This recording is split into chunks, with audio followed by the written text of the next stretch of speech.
Let's talk about what it's like to be Mormon and meet with the bishop. Because when you're Mormon, you meet with the bishop for a lot of different reasons throughout your whole life. Some of those meetings are a little more uncomfortable or unsavory than others. So, yeah, let's talk about it. Hey, I'm Viv, and I grew up Mormon in a predominantly Mormon community in Utah. So, I'm just going to be talking to you about my experiences with meeting with the bishop. So, if you don't know what a bishop is in Mormonism, the congregation, like the local congregation that meets every Sunday, is called a ward. And then the bishop is the person in charge of the ward. The bishop is just a layperson. He doesn't get any special training, he doesn't get paid. Uh, but it is a highly demanding position that requires a lot of time and commitment. When you start looking at the type of person who ends up being a bishop, it's usually like someone with a pretty good job and some kids. You do have to be married to be a bishop. When you become a bishop, you just get called by higher leadership in the church. The phrase that the Mormons use is getting called. For me as a kid, I had the same bishop for, I don't know, 8-10 years or something. There was not a lot of turnover as I was a child and a teen. But I don't think there's any hard and fast rule for how long bishops serve, but generally you're talking a few years. So my first meeting that I really remember with the bishop happened when I got baptized. And baptism in Mormonism, when you grow up Mormon, happens at 8. I don't remember a lot about this meeting because I was a child, but it was definitely just a lot of talk about the Holy Ghost and washing away our sins and that sort of thing. It was quite benign and just asking me if I had a testimony of Jesus Christ and stuff like that. But I do remember the bishop trying to emphasize that this is a sacred ordinance, and it's important for my salvation, my eternal salvation, to be baptized. So take it seriously. This is your first real covenant. And so I remember going home and feeling a little confused or whatever, trying to take it seriously in my little kid mind of like wanting to know exactly what I'm covenanting and what this is, and how does Jesus wash away our sins and that sort of thing. How does he take on our sins? And I remember trying to ask my mom some of these questions, and she ended up getting a little bit frustrated, and she just was like, if you're this concerned about it, then maybe you're not ready to get baptized. I remember that conversation because it was a bit um of a turning point for me of how the church works, how this all works. That was one of the first times that I was taught to just go along with it, and it's not important to try to truly intellectualize this or anything, or to truly understand it. Okay. And like, I don't know, just the feeling that like everyone was masking basically a lot of their understanding and a lot of their faith. Like they're just masking and going along with it. And not necessarily that was like a horrible thing, but just that I did feel like the bishop was like, take it seriously, and so I'm trying to figure out how baptism works and stuff.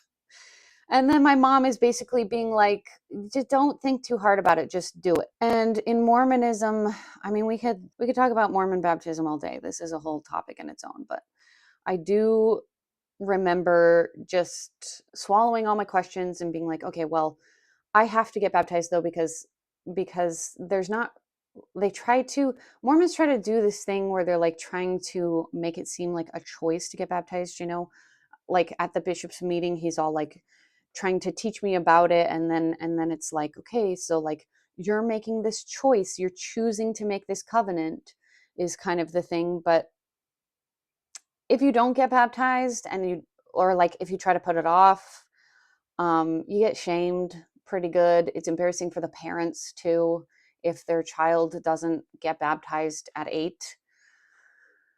So it's not truly a real choice, because the community makes it.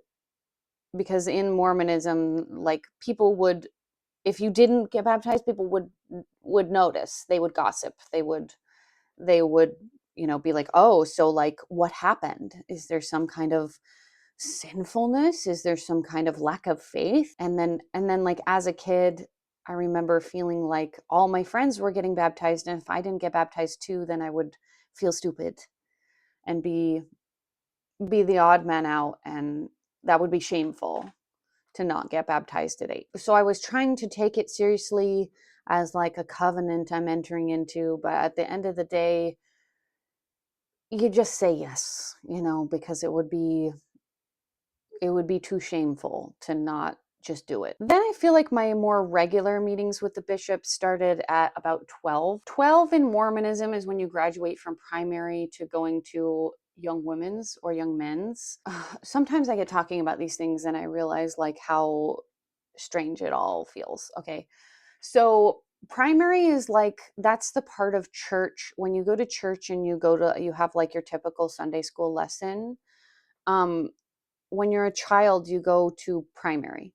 And then when you're 12, that's when you graduate to go to, so for your Sunday school lesson part of church, you'll go to either young men's or young women's, depending on obviously if you are a male or female. And so it's kind of a milestone of like, oh, you're gonna you're becoming a teen now, you're going to go through puberty, that sort of thing. You're not a little child anymore. At 12, the bishop meets with you to be like, so you're going to start young women's, blah blah blah, and there's more of an expectation at that point that you will meet with the bishop regularly, and have like a real regular relationship with the bishop. This is the kind of meeting that a lot of people find really unsavory. So you go into the bishop's office. The bishop has an office. It's just a little room. Typical office room, there's a desk and maybe some bookshelves or something, and then a chair opposite the desk, and you sit opposite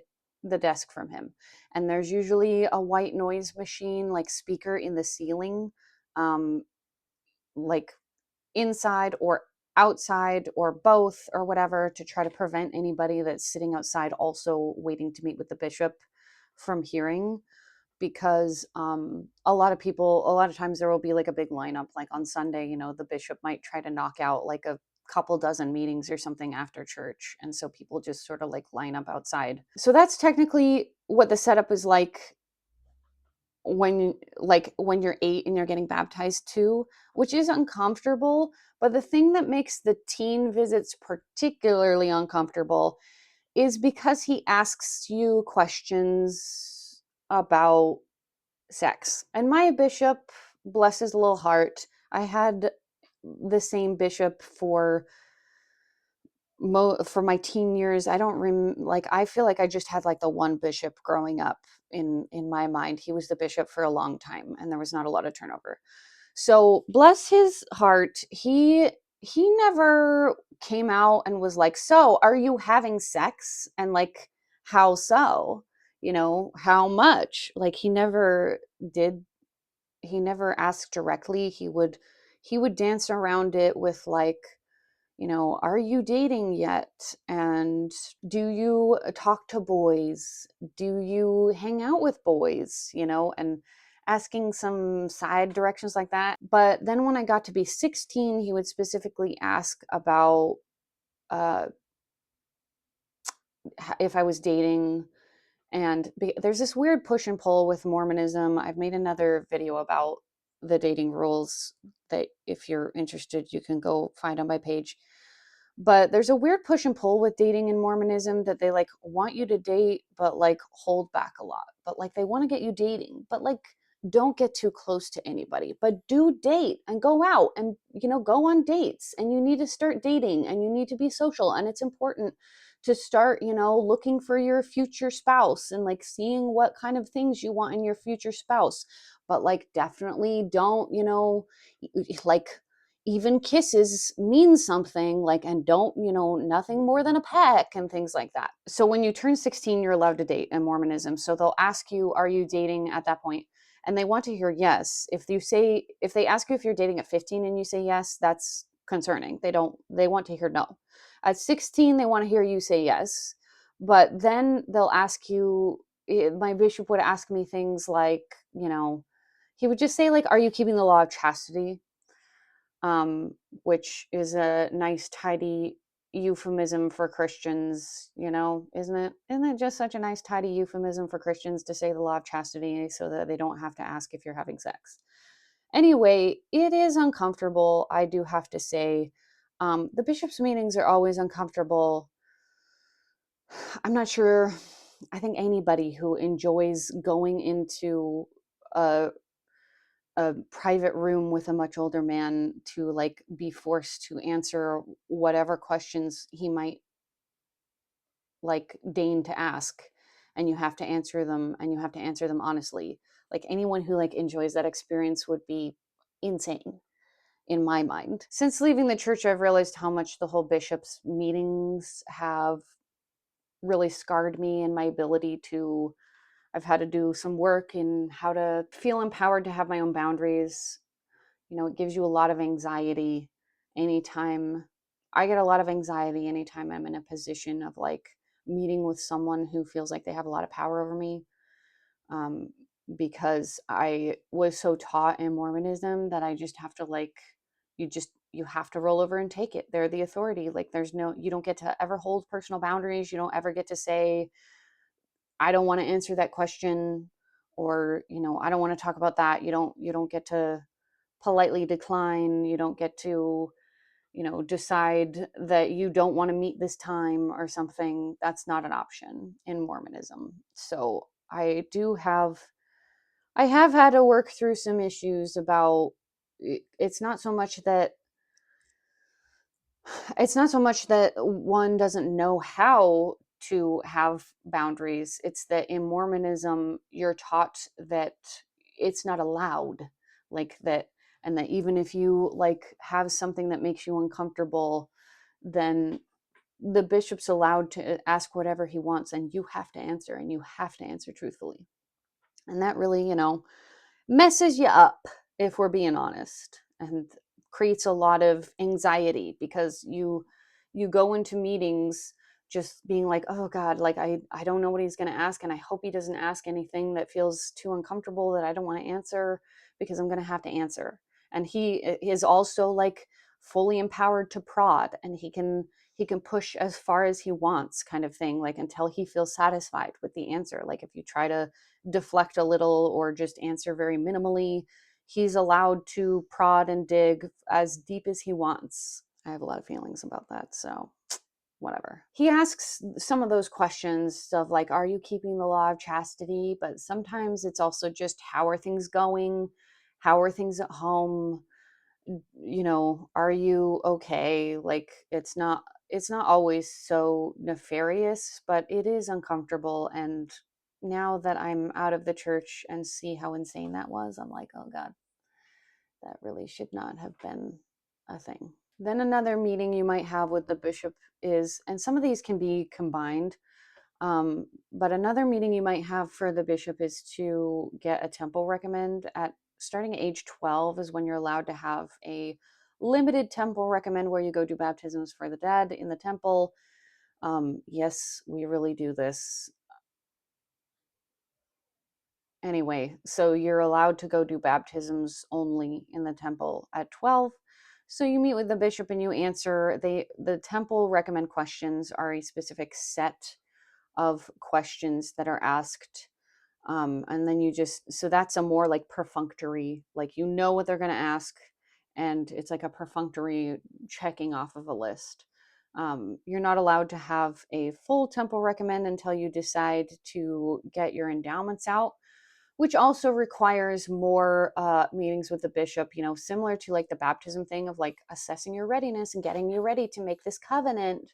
That's how it is to get your endowment out too, is that there's a lot of, there's meeting with the bishop and to like see if you're ready and if you're worthy, and if, and prepare you to go do that.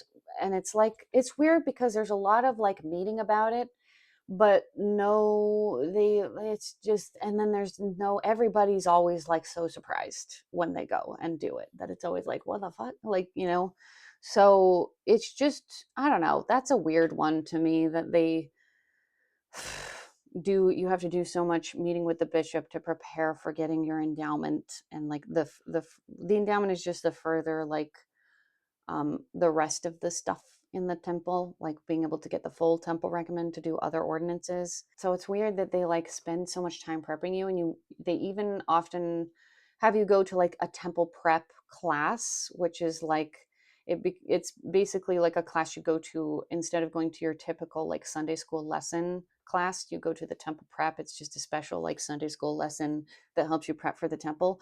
But then does it help you prep for the temple? They call it temple prep. And then you go to the temple and everyone's always like confused and surprised. So like it's not a very good prep. So but the temple recommend thing is pretty perfunctory, and it's you can often add it on to like your yearly when you're just having your like yearly check-in with the bishop. Then you could like combine that and be like, oh, can we also go through the temple recommend questions? I need my temple recommend renewed. And then he would just like ask you and kind of like go through the checklist. Then there's also meetings for callings. So the bishop might surprise be like, hey, the you might get notification from one of the counselors or something in the ward that's like, the bishop wants to meet with you and what time works for you. And then you go swing by, and then he extends a calling to you. So that's just like you might be asked to be a Sunday school teacher or to lead young women's or young men's. The callings really vary by whether or not you have the priesthood. So basically, women can't hold the priesthood. So there's a lot of callings they cannot do because you're only allowed to do a lot of callings in the ward if you have the priesthood, if you're a man with the priesthood. So yeah, but that then they would just ask you, the calling meetings are, I don't know, they just ask you if you want to, if you'd be prepared to accept this calling. And then of course you say yes, because if you there's been times where I've like tried to say no, and then the bishop just lays it on real thick with like, well, the Lord asks for sacrifice. And which like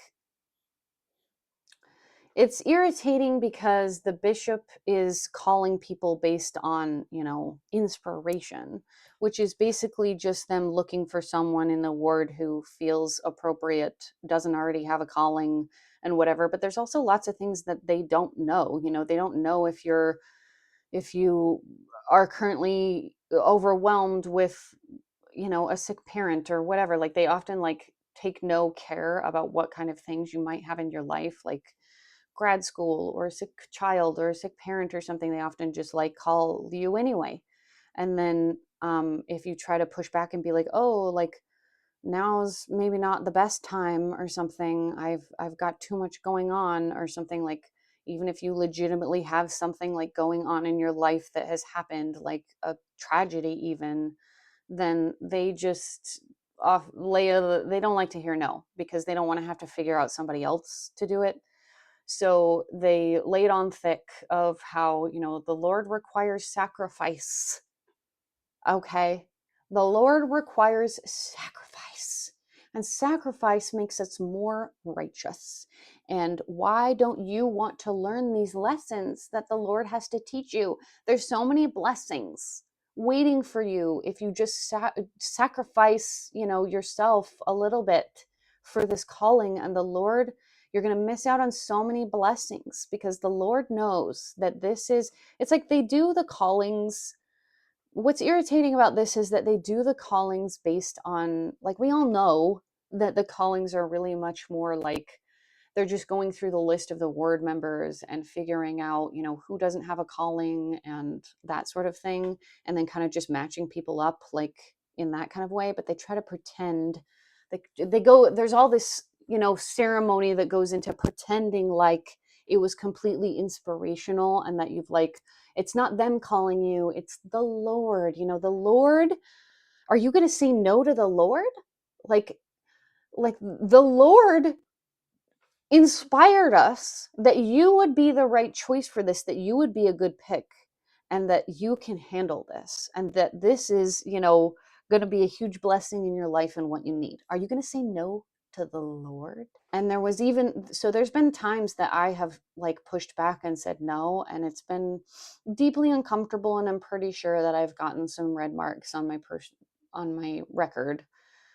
Like I'm pretty sure that the bishop has put put some notes in my file before about me being, difficult or unwilling, and then I don't know,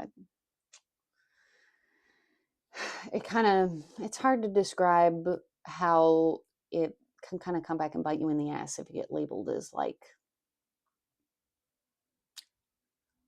not as righteous or something. You get this kind of like bad mark on your record as like not being as righteous as other people. Anyway, that's a story for another time. Then there's also tithing settlement.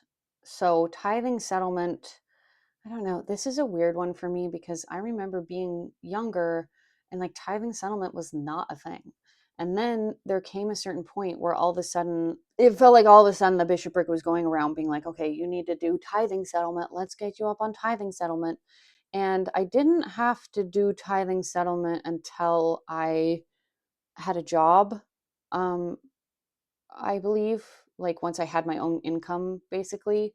So in Mormonism, tithing, you're required to pay 10% of your income to tithing. And then plus, they often ask for other donations, like that are called like fast offerings, or you can donate to the missionary fund. So then when they have you come meet with them, it's just them asking, have you paid your full tithe?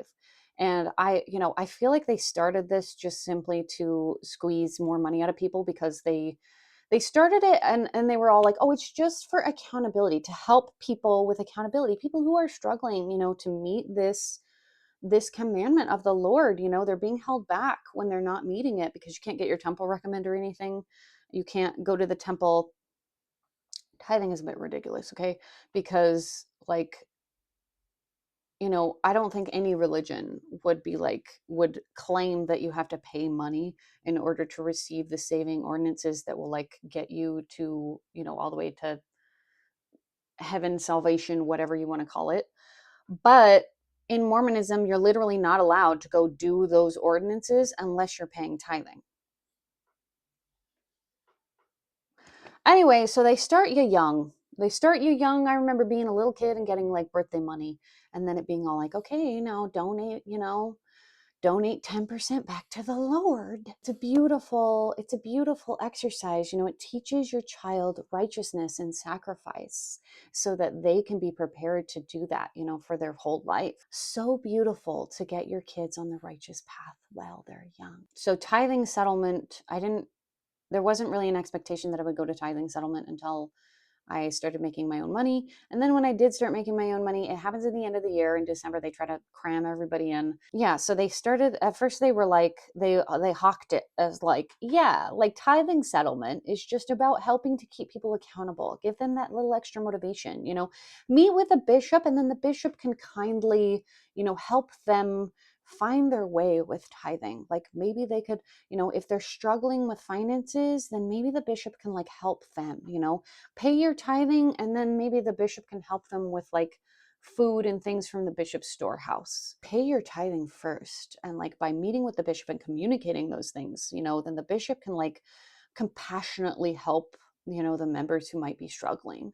And like it also helps those members who might struggle to meet the tithing requirement by giving them that extra little boost of accountability to like help them meet this commandment from the Lord, because like it's so important that they meet this commandment from the Lord so that they can, be in good standing. So they kind of hawked it as this like compassionate thing, but really it's just because they want more money, because if you have to go stare someone in the face and admit that you didn't pay full tithing, it's very shamey, So anyway, so there were a lot of times, I remember there were a lot of times that I specifically did not go to tithing settlement because I was like, well, I paid my full tithing.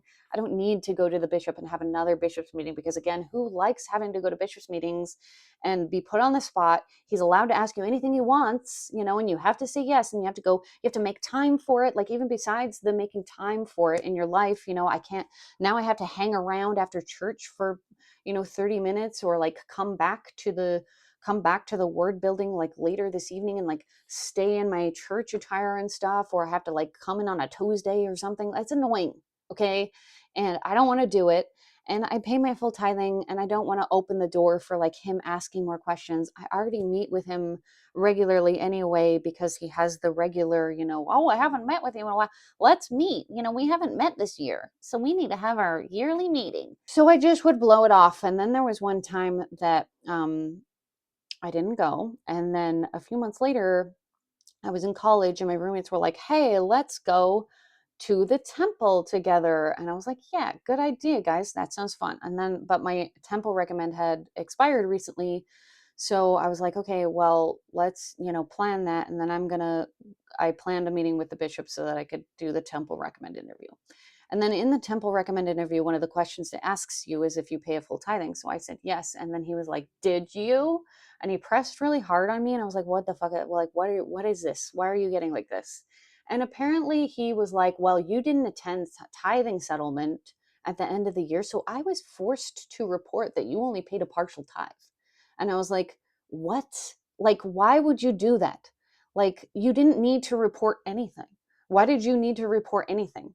And I don't understand why you like chose to report something when you didn't have any information. Just leave the field blank. If you don't know, then put NA or something, or put the option that says that I didn't declare anything. Like, it just was so odd. And I was like really hurt, because I was like, well, I pay a full tithe, and I like hated I was so Mormon then, that I was like hated the implication that he would tell anyone that I didn't pay a full tithe. So anyway, and then he was all like, well, what would the Lord say? What would the Lord say if he found out, that you didn't go to tithing settlement and that I reported a partial tithe for you? And I was like, he would feel fine, because he would know that I paid my full tithe and that it was your mistake, not mine. Anyway, that was one of the few times I actually like pressed back on the bishop ever. I was pretty mad, and he like didn't want to give me my tithing recommend because he had already reported that I didn't pay my full tithe. Not my problem, okay? I'm not the one that told you to do that. And tithing settlement at the end of the year has always been, I don't care how much they try to make it out like, it's like as the years have gone on with tithing settlement, they make it feel more and more mandatory. But like, I didn't I refuse to buy into that narrative. I'm already meeting with the bishop regularly. I don't need another meeting with the bishop. Like, and the bishop is busy too. Like, why isn't he like happy to, have some meetings off his plate? I don't want to be busting down the door to meet with the bishop. Like, he's busy. Anyway, that was a whole thing. I didn't end up getting my temple recommend. I was like pretty mad though that he like decided to do that. He was like, well, what was I supposed to do? And I was like, say nothing. Some other meetings with the bishop include preparing for a Mormon mission or preparing for marriage. I didn't go on a mission, and I didn't get married in the church, so I can't really speak to these from personal experience. I do think these meetings are interesting though, because in Mormonism, you're not allowed to do a lot of like life events like without approval from the bishop. So, baptism becomes a major life milestone, and you're not allowed to do it without approval from the bishop. You're not allowed to go on your mission is another big life milestone, as a Mormon at least, but you're not allowed to do it without the bishop's approval. And then marriage, you're not allowed to do it without the bishop's approval. There's other times too that the church really emphasizes that you should be going to your bishop to, get approval or things like it would be weird. It would have been totally weird and absurd if, when I was a Mormon, if someone got divorced without at least a couple of meetings with the bishop about it. You just don't do things in your life without bishop approval or whatever, without looping the bishop in, seeing what the bishop has to say about it. Also with marriage, the like in Mormonism, you get married in the temple, which requires a lot of preparing, like the temple prep class that I mentioned, and then also that you have to meet all the requirements of the temple recommend and everything, and then the bishop also has to I don't know, get the warm and fuzzies that he feels like you guys are appropriate to go to the temple and get married. But if you don't get married in the temple, I don't know, this is a whole thing too, because the expectation is that, like, okay, well, if you can't go to the temple, like say the person you're marrying is not Mormon, or is like a newer member, so they're just not, like, they haven't been a Mormon long enough, they're not there yet for a temple marriage, then the expectation is that the bishop will like perform your ceremony at the ward building. So there's no like, well, we're not getting married in the temple. Like, as shameful as it is to not get married in the temple, there's also no like, okay, well then go have your great wedding, and maybe someday you'll come back around, and get sealed in the temple at least, and like go get, do the, like, even if you don't get married in the temple, you can still go back and get sealed and like perform that temple marriage basically later.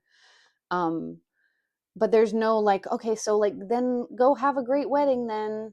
It's like you're still expected to have it be deeply involved in the church with like the bishop and performing the ceremony just at the ward building. And there's a lot of like emphasis when the bishop performs the ceremony of like, till death do you part, because Mormons, that's why they're so obsessed with the temple wedding, is that they feel that they believe that when you get married in the temple, that you're sealed for eternity. So like marriages not in the temple are like sad, because like those people, don't get to be together forever. Their families are not eternal. Like, no matter how much you might love your spouse or your kids, it's just not forever if there's not, a temple ceremony. So sad. It's so sad.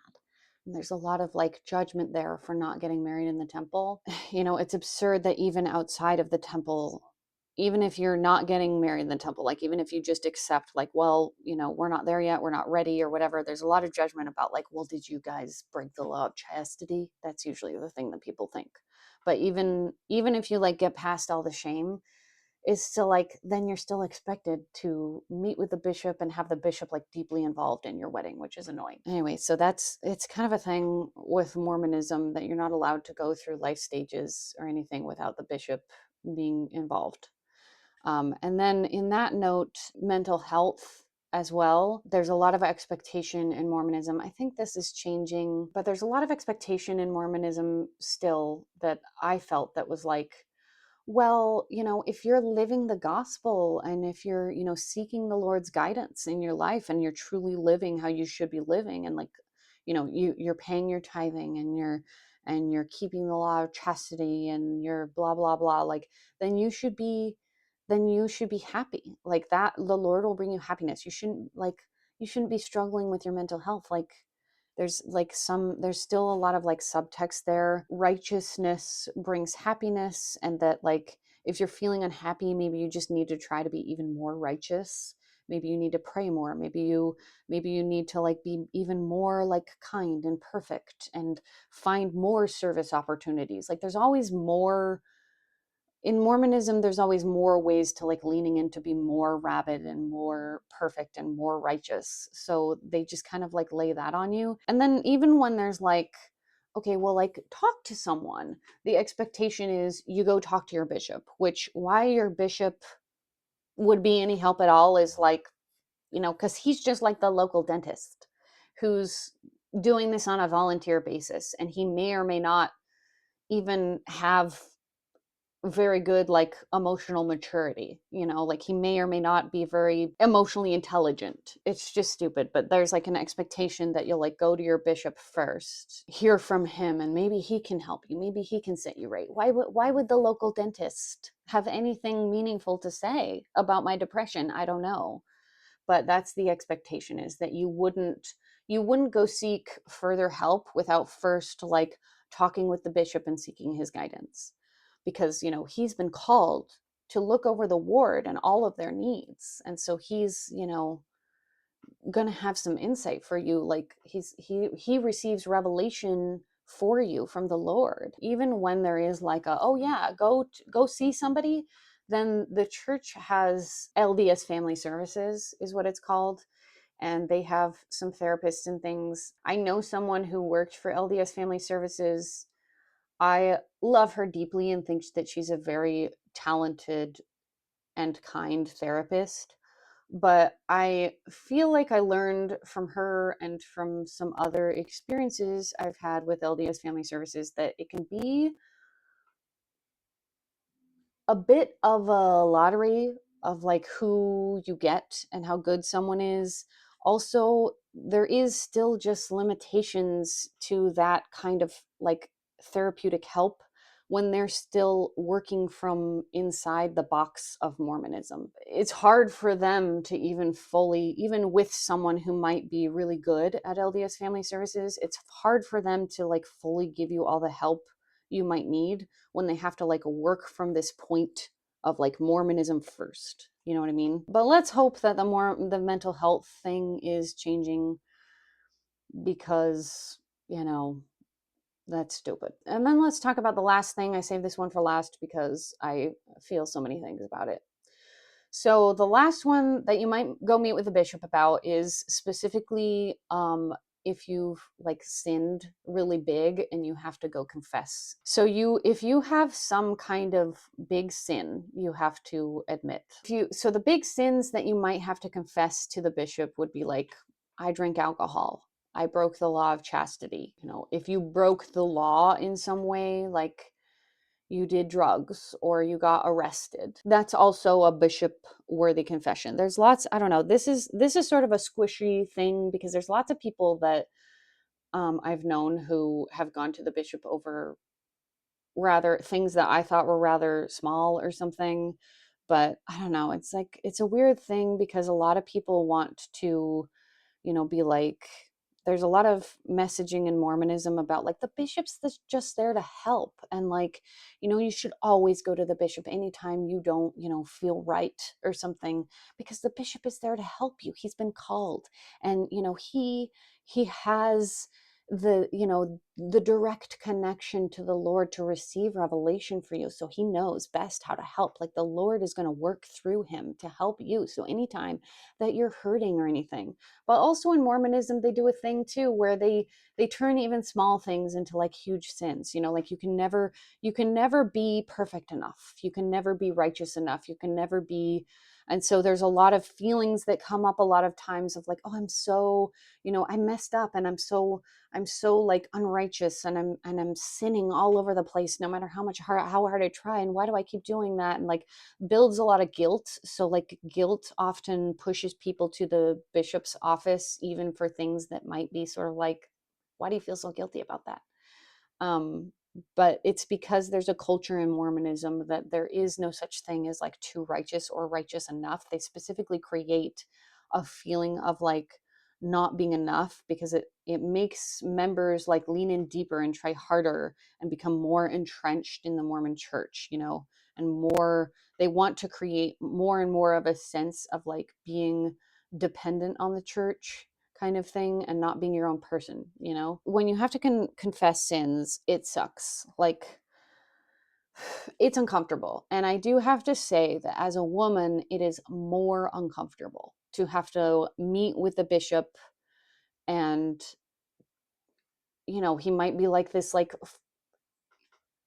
a 50-year-old guy that you have to like confess that you went too far with your boyfriend or something, and then he suddenly is asking you all these questions. And there's also this thing in Mormonism that they call the power of discernment. So bishops and other higher leaders are considered to have the power of discernment, which basically is saying like, it's basically that the belief that like the bishop has been called to be your spiritual leader, like the spiritual leader over your ward.